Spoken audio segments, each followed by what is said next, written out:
ahead and start the recording here. Just as a reminder, we are being recorded for posting on YouTube later, of course. And welcome to the BIPOC Tucson Zine Fest panel. Let's let a few people filter in here too. Okay, while we're waiting on that, I'll just go through a few organizational things. I'm Elisa Mask. I'm one of the co-organizers of the Tucson Zine Fest. I'll be facilitating all the panels, asking questions, helping make sure we're all on time and everything. Before we get into the actual questions though, to prevent background noise, just make sure you are muting yourself unless you're speaking, and that helps make sure there's no background noise for the recording. Feel free to use the chat, of course, under the chat button, but there's going to be live questions at the end. So, of course, you'll be able to ask live questions at the end, too. Okay. So let's start with some quick introductions. If each panelist could be kind enough to say their name, pronouns, a little blurb about yourself, that would be really great. Let's start with Yoli, if you don't mind starting. Hi, everyone. My name is Yoli, she, her pronouns, and I am a zinester living here in Tucson, and I specialize in zines. And my last one I released was called LA Sucks and So Do You. And then before that was Miserable Bitch, and they are both zines, and happy to be here. Yeah. Awesome, excellent. Let's go ahead and have Julie go next, if you wouldn't mind. Hi, I'm Julie. My pronouns are they, them, theirs. I'm actually in LA, and I'm here doing grad school at UCLA, but I also do zines and stuff. I've been doing that for about 10-ish years. And I do zines, mostly like autobiographical, but sometimes it's stuff with plants or more kind of like fiction-y things. I've drawn myself as a frog, but it's like a thinly veiled thing of me. And yeah. Awesome, excellent. And Katherine, please. Hello, my name is Katherine Leung. My pronouns are she, her. I am a teacher and I'm also a zinester. My zine is Canto Cutie, and it's an art and literature zine, but I also curate another zine called Dead Dad's Club. And Canto Cutie is about the Cantonese diaspora.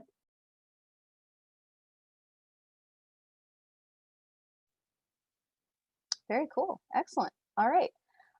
Then we do have some prepared questions from our Instagram followers and other places around the internet. So we'll go around and kind of make sure everyone has a chance to speak on each one of those questions. It should hopefully be about 3 to 5 minutes of a response so that everyone has enough time each to say their piece here. So for the first one, we have, it's about your art and your creativity process in general.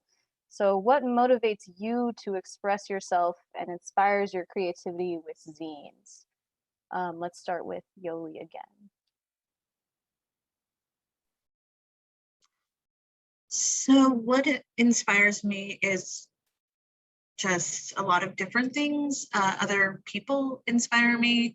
When I see the zines that they're creating, it gives me motivation and just wanting to get my voice out there, because it's other people like me, our voices have been suppressed a lot. So it just inspires me to write my thoughts down on paper.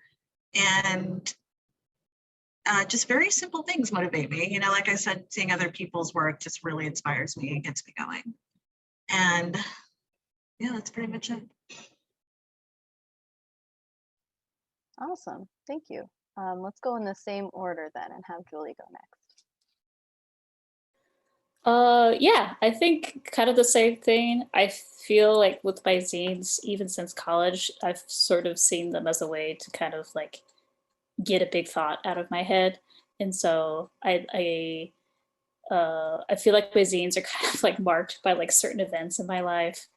And a lot of it is a lot of like inward thinking about like at first it was like, because I'm half Navajo, and then the other half is like Mexican and white, and so I had a zine where I just sort of talked about all of like my issues of like not really being perceived as any of those things because I'm just sort of this ambiguous sort of looking person, and and then lamenting not being able to connect with like my Navajo background very well. So I had a whole big zine that was like kind of devoted to this whole issue, and it was basically just me screaming about all these issues that I've had.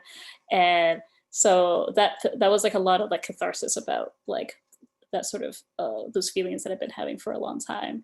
And then more recently I had a zine where it was basically me like as like a frog talking about issues with like anxiety, which I've had a lot of trouble with, um, and then touching like a little bit on being non-binary and bi, and just sort of like using these as a way to sort of explore these things that have been going on to me in a way that I haven't been able to kind of verbalize before. And so I really like making like these zines that aren't like a huge loud statement, but to be, it's sort of like a big like threshold across to like be able to talk about these things in a way that I can just sort of like give to a person and they can read it and be like, oh, okay. Totally. Yeah, zines are a great way to coalesce those thoughts. And then Katherine as well. Yeah, it's really interesting. I want to echo a lot of the ideas that Yolanda and Julie said. Just, I guess, more about Canto Cutie. It's about Cantonese identity, and it's Cantonese is a minority group out of South China. China is by no means like a monolith of like one culture. And like the fact that Cantonese people or Taiwanese people want to express that they might not see themselves as Chinese is pretty radical. And so there's just, I would say historically, there's not a lot of people who are Cantonese telling the story for Cantonese people. Hong Kong, which is where a lot of the diaspora is centered, it was a British colony until 1991. And last summer, we saw the Chinese extradition bill, and like so much of the chipping away of human rights and like ongoing police brutality of protesters and artists in Hong Kong. And so I guess I'm repeating what Yolanda said, which is like voices that are historically underrepresented, not ever given the chance to like tell their story for themselves or to educate other people instead of like, you know, the dominant culture educating others. Whereas now using zines, I think it's so exciting because we get to tell our own story the way we want to tell it. And so I guess what motivates me is like finding out about other Cantonese creatives and artists, how they express themselves. And I love zines from other diasporas too.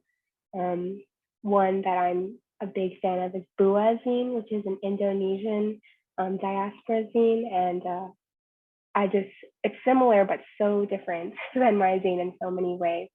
So when I read that kind of literature, I just get so excited and motivated to keep telling my story and using my platform to like elevate others who want to tell the story, and you know, understanding that our experiences are really different. There is no one Cantonese experience. Very cool. Yeah, that's awesome. And with when we post this as well, we'll be posting all the links too. But if you guys have anything like that zine you just mentioned, if we could link that, like totally let me know and I'll put that in the link as well, because that sounds really cool. For our next question, it's kind of along the same lines of what we just talked about, but what when you got into zines, what interests you about them and what kind of holds your interest with zines? I guess what makes it exciting to make a zine? So let's go ahead and start out of order again. Let's go with Julie this time, if you wouldn't mind starting. Cool. The question was what interests me about zines and what got me into them? Right. Yeah. Okay. I feel like zines was sort of like pretty early on because I was getting really into comics, like like indie and alternative comics in high school, like late high school. And a lot of the people I was looking at had started off making zines of their work. And going to college, I just sort of sought out random comic book stores or weird bookstores and just started getting as many as I could. I've always loved King Cat, and I think that was like a huge inspiration in terms of just like not needing to be complicated with your art or what you're trying to say with your zines. And yeah, just anything I could find that was just sort of like felt like a thing that was difficult to find otherwise, or like told a very personal story. I have a bunch of zines actually that I still have. I have like a whole bunch of binders back here. I just have a bunch of zines like stashed in there. But yeah, I really gravitate towards like how-to zines, and then yeah, like the personal story zines, obviously comic zines too. And everything I would find would be like, if it seemed like something that I could do, I was just like so jazzed, and I just really wanted to like see if I could tell my own story using the same sort of format or like a similar kind of format, and just not worry about it being polished at all. Like just get the thought out there, and then I'm sure somebody will be interested in it. But yeah, that's kind of what I'm going for. Cool. Yeah, and then Katherine, if you wouldn't mind going next. Yeah, I guess the first time I encountered zines were in like indie bookstores, and to pick them up, you're just like so surprised, given that I mean, we've all been to like Barnes and Noble and Borders, and we know what books look like. They're bound. They have, they have these like a code you have to scan to buy it. There's a about the author page. It's like perfect. There's like photographs. It's so glossy. And so when you see a zine for the first time, you're like, is this in the right place? Like, should this store be selling this? And so it's really like, it's just an odd experience at first because it's unexpected, because you think that, a book should look a certain way. Magazines, they need to look like that. And if they're not, then it's not a magazine. And so just encountering them more and more and thumbing through them at indie bookstores and finding out that it's like reading zines, they don't have like a big like company wide or like corporate agenda. It's always like another crazy person at home, just like us, like making zines and like Xeroxing them at work. And so I really like how it's like, when you pick up a zine, anything goes. It could be about anything. There's no like big capitalist agenda. Those ideas aren't commodified. They're usually the artists. They're like the writer's original idea. So I really love that about zines, that it's like when you pick one up, it's like reading someone's diary. It's just really by no means not a polished product that has been made for the consumption of masses. It could be like that, but it's like, I would say, like more pure, and it really represents what the artist and the maker is trying to convey. And I really think, I'd love picking up zines, and I think we all are here because of that. Yeah, totally. I would definitely agree. And then Yoli, go ahead. Can you do me a favor, repeat the question one more time? Oh, the question was, what interests you about zines? What got you into them? Like specifically, why zines over books, I guess. Okay, so what I like about zines is that I can just simply exist. I know a lot of people, especially BIPOC people, speak to being BIPOC.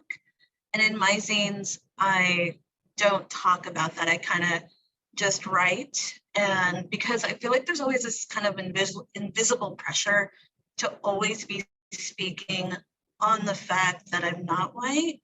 So I don't speak to that in my zines. I'm simply able to exist. And I definitely recognize that's an immense privilege to always speak on that in my zines.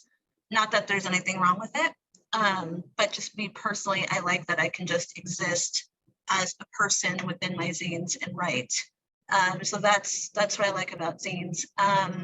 as far as what got me into zines, I grew up in Southern California, and I started reading zines in the 90s and just made my first zine when I was in high school. Probably, it must have been as a sophomore or freshman, that must have been 2000. I made my first zine. And ever since then, I've just been absorbing them. And I can't remember what my first zine was, but I remember seeing them and always being around them. So yeah, that's basically my little history and my little spiel about that. Awesome. Yeah, I think the accessibility of zines compared to other things is just like huge range there instead of books. For the next one, it is suggested by a young artist who's just starting out this question. And they would ask, what tools would you suggest beginners to use to make zines to get started? And let's start with Katherine this time. I'm sure the other zinesters might talk about zines with paper and stuff, but I wanted to talk about I've seen on Instagram that people are making like really informative, like 7-picture slideshows with like facts, and you could like scroll through them on Instagram. And the program most people use is called Canva. It's some kind of free like web-based graphic design program. And I suggest for youth starting out, maybe starting with Canva, because yes, you can make Instagram pictures, and yes, you can make slideshows, but you can also make like spreads, and you can print out the pictures, and you can even make like an online PDF to share with people. And it's really fun to play with. And I know there's a free version, and I know a lot of like high school yearbooks are transitioning to Canva to make their like yearbook spreads. So I think it's pretty easy and fun to do it that way. I've made a few zines using Canva. Oh, cool. Yeah, I feel like I've heard of it, but I have not used it. That is a good tip, especially like free stuff to use. Julie, go ahead and let's go with you next. Yeah, I love that you brought up Canva, because I just downloaded it because everyone I know has been using it. And yeah, I love the idea of using more digital tools to like make zines, and because I have a Gumroad and I have PDFs of stuff that people can download. And yeah, just trying to get as many ways as possible to have your stuff sort of like put around, even if it's digital. Yeah, and then paper, printer paper, fold-in zines. There's so many tutorials on how to make those, and you can actually kind of mess with the paper itself to make little tiny mini versions or slightly bigger versions. But yeah, there's so many online places that will show you how to make these things. I started out with the regular printer zine fold up, and then if you want to, for drawing, I use Procreate on my iPad. It's not too expensive. It's like $10 or something. And yeah, just find as many tools as possible. Look on Tumblr, look on Instagram. There's going to be all sorts of suggestions on there. Yeah, definitely. And then Yoli. I think my answer is going to be more existential. And I guess the tools you'll need is to just have confidence and remove those feelings of intimidation, because that's one of the blocks that I've had, just being too intimidated to even get started. And there's so many options. But that is the thing with zines, is you can do anything. You can do digital, or if you don't have a computer, you can just do it old school. Use that paper and a pencil and fold it up and then Xerox it. It's super easy. But I have personally used Canva as well, and it's really user-friendly and easy to use, and it's free, and there's a lot of options through that. And I've also done it using just my typewriter and printer paper. There's just so many options, and they're all super valid. And I think just seeing one best fits your style is one of the first steps that you can take. And there's so many tools out there that anyone can use. So just the first thing is just to get started. That's the hardest part. Yeah, motivation's always the hardest part, but there's like definitely no wrong way to make a zine. It's just the making it part that's important. And then our next question was also suggested. It is, what is your writing purpose, or what are you trying to say through making your zines? Let's start with Julie again. I mean, sometimes it's, like I said, like a big like personal statement, or like you know, a big personal statement about my anxiety and how I'm dealing with it. And sometimes it's just like a dumb idea. Like I have a small zine that's my girlfriend's a beetle, and it's about somebody who's dating a beetle and how much she's in love with her beetle girlfriend and how they met, and that was it. Like that was like, I think that the idea of that was just like having I guess having like a queer relationship with a girl, but it's a beetle, so it seems tenuous or something. There's probably some deeper statement I had subconsciously writing that, but to me that was like a very fun, stupid zine that when people pick up, they're like, "Oh, this is cute." Yeah, yeah. So I go from like, I feel like I go from like big topics to like sometimes just sort of like weird, inane things I want to get out, and I've been doing more like info zines, like in light of like the quarantine, and just sort of like, I feel like there's like right now there's sort of this huge intake of like sharing resources and sharing all these sort of things. So I've done a couple of zines where I just talked about, I just suggested things to read to people because it just seems like the thing that I feel like we need to be getting out more resources and sharing more things for people to read, to be educated on anything from like police brutality to racism and diversity and all that other stuff. So yeah. Yeah, absolutely.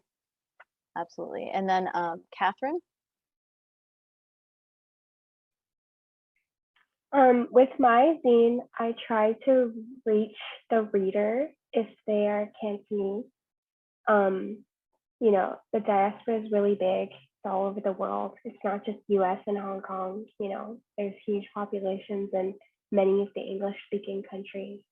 And so when I make art and write and curate pieces for the zine, I try to do it in a way that like tells the reader that whatever your experience is while reading it, your experience is valid. Because I think a lot of people in the diaspora, they grow up and they think there's like a sense of hierarchy that like, you know, I've heard a lot growing up that like, oh, you're ABC, you're American born Cantonese, you know, you don't know. You know, somehow you haven't lived in Hong Kong, so somehow your experiences aren't valid. And then there's just like so much of like within the diaspora, groups being put against groups, like you speak the language, you don't, you know. So it's like so many divisions and so divisive. And with my zine, I try to say like whatever your experience is,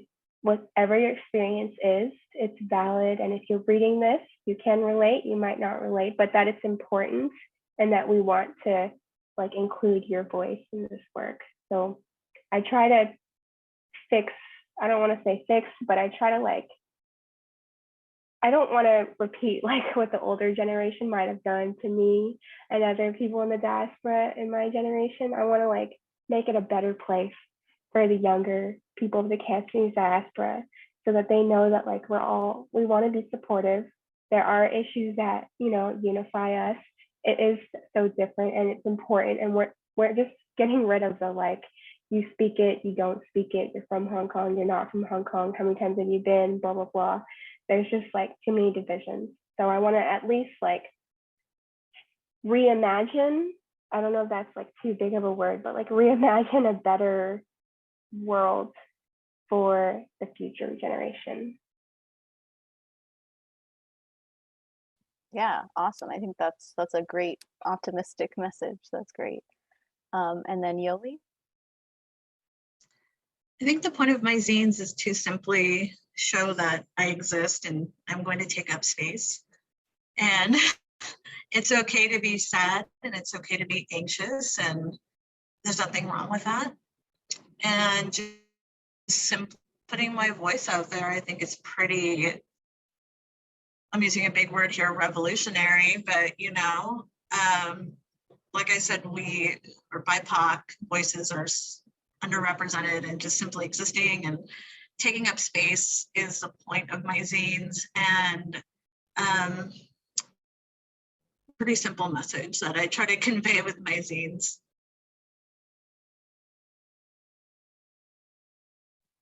Yeah, awesome. And then let's see, our next one here. Oh, okay. It's can you talk about how your work impacts your immediate or your online community, whatever that looks like during this interesting time period, of course. And then Katherine, did you want to start? Sure.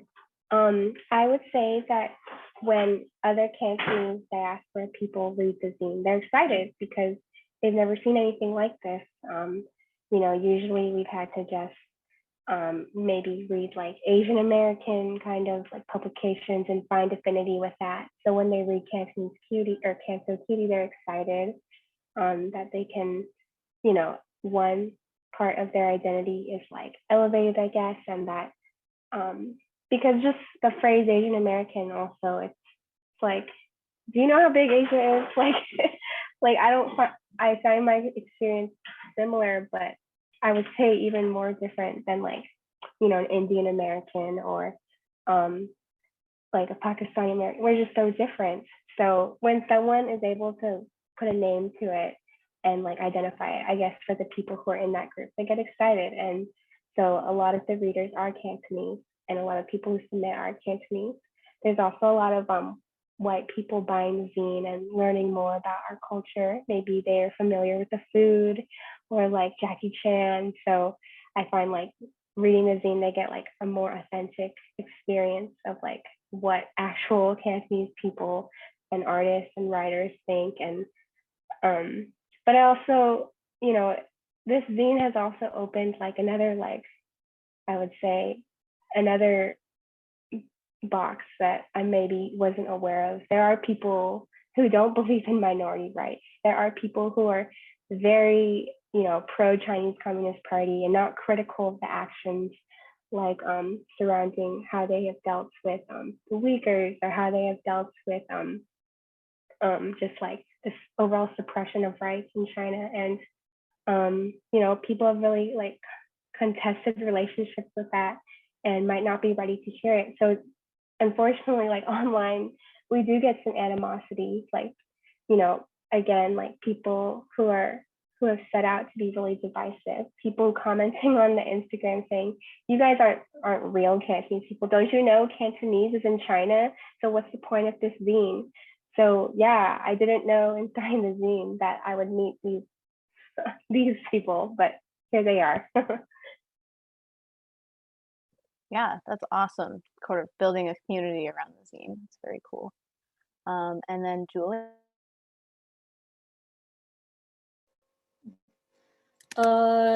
Yeah. I feel like the zine that I did on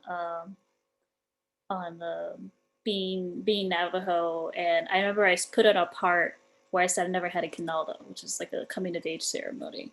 And because I lived pretty far away from my grandparents and growing up, and we weren't, I feel like we weren't Navajo enough to like do these sort of things. And I put this in the zine, and I had people come up to me and be like, who are also Navajo, and they're like, oh yeah, I never had one either. And it's just sort of this thing, like a shared experience of like, we weren't Navajo enough. We hadn't done these sort of things that we were all supposed to be doing. And that, I think, really reached out to a lot of people. And for me, it was very like, oh, wow, okay. I always felt like I was just like this dumb, like, just like half Navajo person that just hadn't done enough things. But there were other people who had the same sort of experiences. Yeah, so that was like a really kind of like a big turning point for me in terms of like, oh, people can actually connect with my work if I talk about personal themes. And in terms of like stuff online, yeah, I started posting like reading suggestions. This was part of like stuff I was doing for school. But I started putting down like native literature reading suggestions for like adults and young adults and music and movies and stuff. And all sorts of people were sharing it, and were, you know, just didn't realize there was like as much native themed media as there is, or native made media. And I learned a lot too, because people would suggest other stuff to me. And yeah, so that was kind of a thing where it's sort of like, especially on Instagram, just sort of like the other people that are native that come out and like reach out to you and want to know more about your work and what you're talking about and stuff. And it's been really cool, like talking to people that I wouldn't have talked to otherwise, about the stuff that I made, that I just figured not a whole lot of people would care, but some do. Yeah, that's awesome. And then Yoli. With my zines, I hope I can reach people by showing that it's okay to be messed up. It's okay to be angry, especially if you're BIPOC. You know, we're told we can't be angry. You have to be very, I don't know, accepting and easygoing. And no, like, we can be angry, and that's very valid, and it's very necessary. And also, in a small way too, I hope to just show other people that simply existing as a BIPOC person is okay too, to not always have to talk about our identity.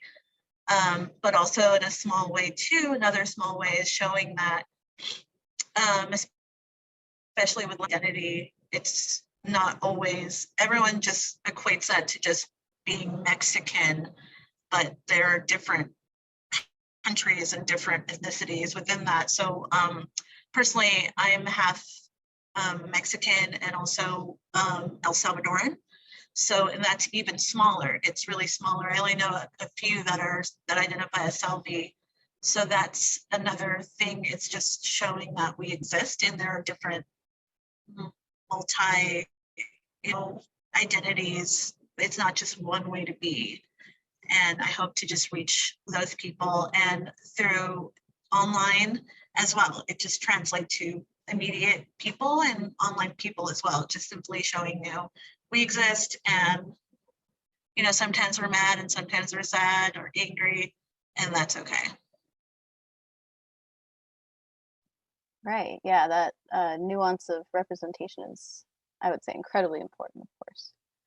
And then I know we have a time here. We have a few more questions to hopefully get through. The next one is, are there any artists or writers you consider to be influential or maybe like essential reading? Could be in a zine or outside of a zine as well. Let's start with Julie. Oh, yeah. I mean, I feel like there's a lot of people, and I can't think of anybody right now, like by name. Yeah, so like I said, King Cat, John Porcello is great. He's probably like one of the people that's the easiest to find stuff on, the big published books and the stuff.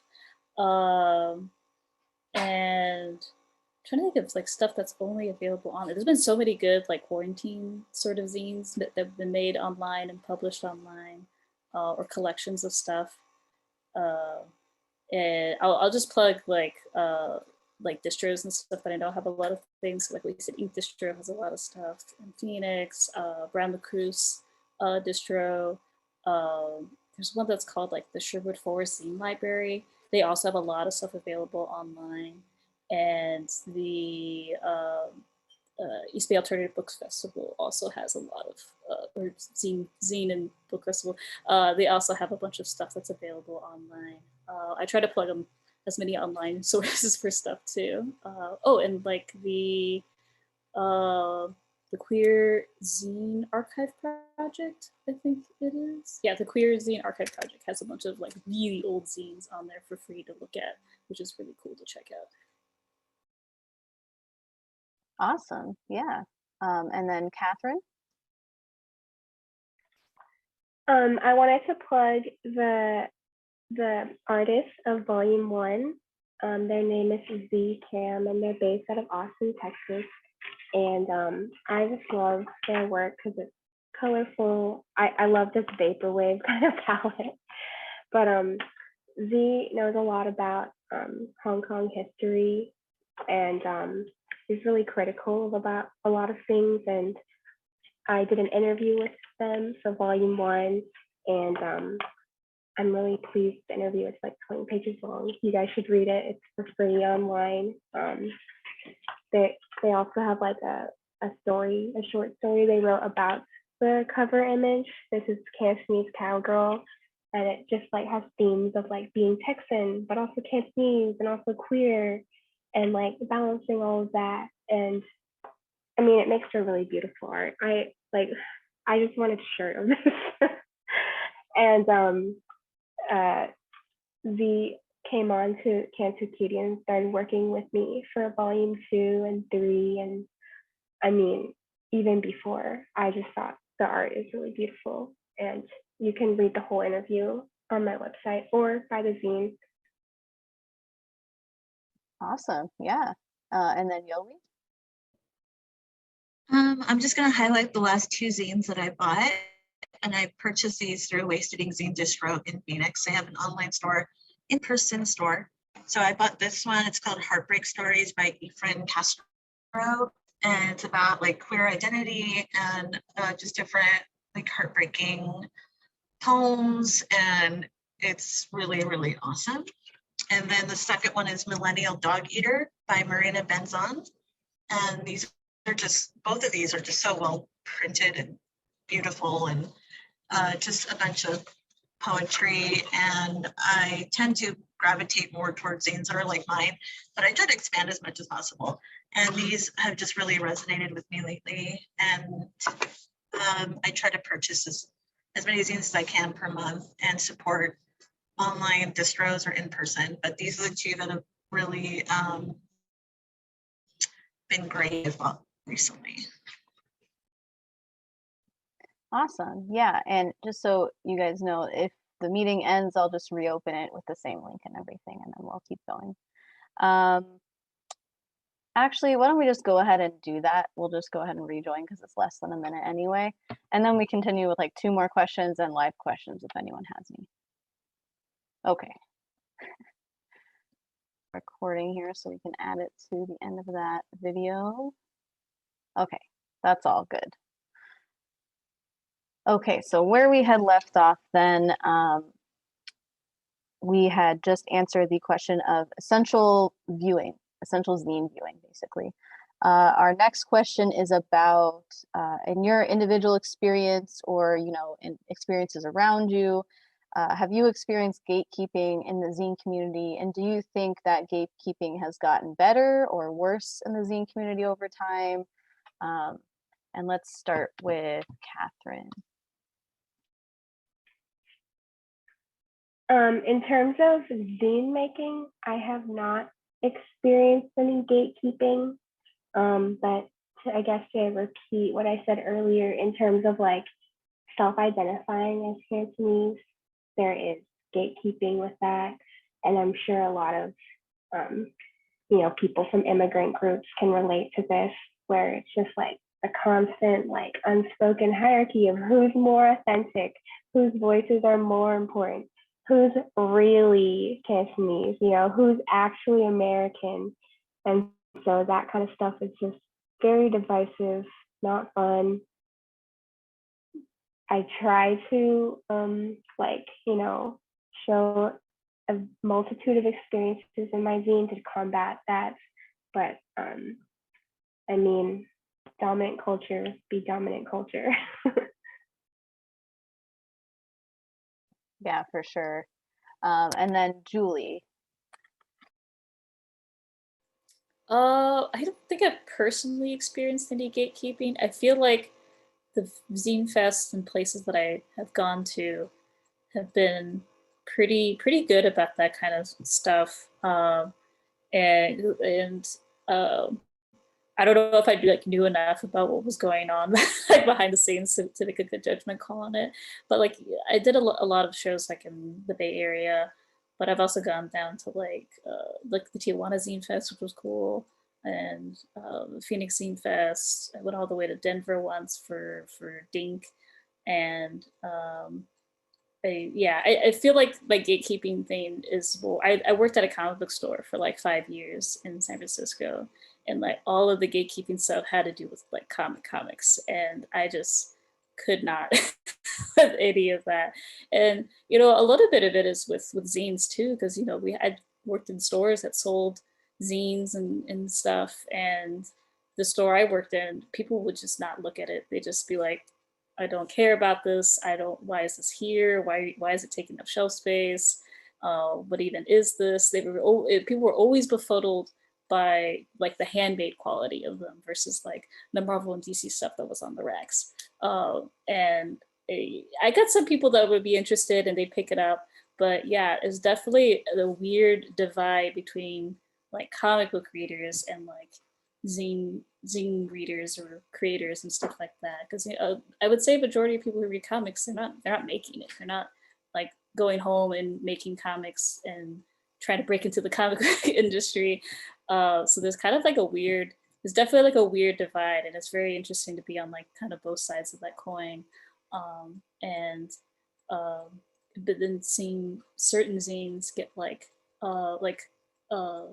the End of the Fucking World by Charles Forsman. That all started as a zine that he made himself that got collected into a book, and the book got picked up, and now it's like a show. So I don't know. Some people kind of get aware of it and then they get interested, but they're not like that interested in zines. So yeah, it's just it's I guess that's not really a gatekeeping thing, but more of like a funky cultural divide in terms of zines and comics. Yeah, I think that's definitely true, especially most people who read zines are also zinesters for sure. And then Yoli. I have a lot of thoughts on this. So I have experienced some gatekeeping with zines insofar as, you know, I get asked, why don't you talk about, you know, in your zines? And it's like a damned if I do, damned if I don't scenario. So like if I don't talk about it, I get called out. And if I talk about it, I get told, who are you to talk about this? You don't even speak Spanish. You sound a certain way, you're light skinned, you're married to a white man, all these things. So it's like, I kind of like, there's a lot of gatekeeping within our own communities of Latinos, Latinx people. So that is definitely very gatekeeper. And so that's what I mentioned kind of my ethnic identity within my zines. But then again, like I said, I still hear about it, you know. But definitely echoing what Katherine says, there's definitely like this hierarchy of what it means, color. And if you weren't born there or are American, it's definitely, you know, a different experience to if you were born in Mexico or in El Salvador. And way more if you don't speak Spanish, that's a whole other thing. And you're not seen as being Latinx enough or anything like that. So I've definitely felt that within zines and also outside of zines as well. Yeah, totally. That's also a big thing for Tucson as well in general, and Arizona in general. Our last question kind of goes in with that. Our last suggested question is, how can other people encourage inclusivity in the zine community? This can be, you know, BIPOC. This could be about, you know, LGBT, QIA plus issues. Let's go ahead and start with,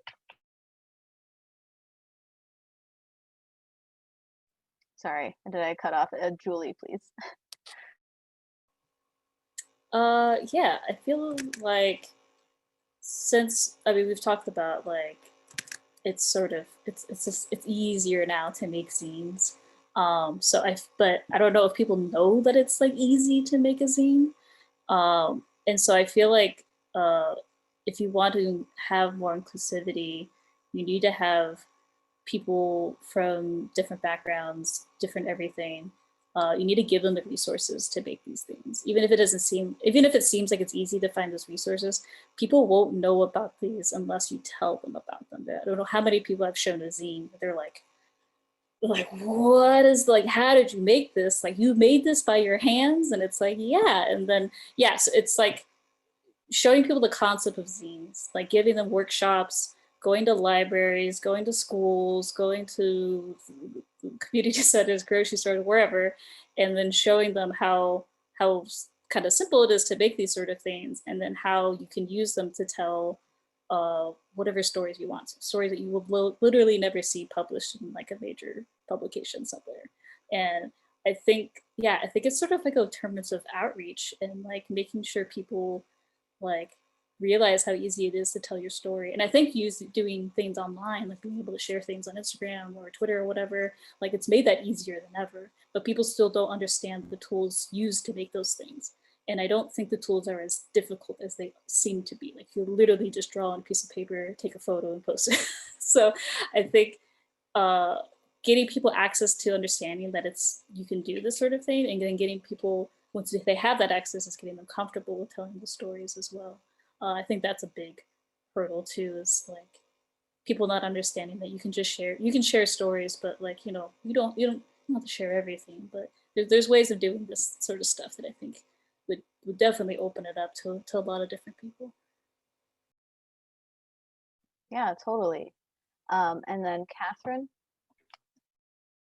I think some people might be intimidated by zines because they think you need like staff of like writers and artists. And I just want to like, I guess, decolonize that. Like you don't need, a staff at your disposal. You don't need like a startup culture or whatever. You can do it all yourself. That's the whole idea of zines. And like having total control and setting your own like timelines and expectations. That is like every publisher's dream. They want that, and you can create that for yourself. I also see other zines pop up that are really similar to mine, and I think maybe initially I was like, what, they're copying me? But I think in zines there shouldn't be rivalry, and there isn't, because we're also independently like run and funded, that we should support each other. And so I want to work with other like Cantonese zines and Asian American zines, and I think like the more we know about each other, the more relationships and bridges we can build. There's no competition in zine making, because I guess that's the whole idea of zines, is that it doesn't run like a traditional publishing house.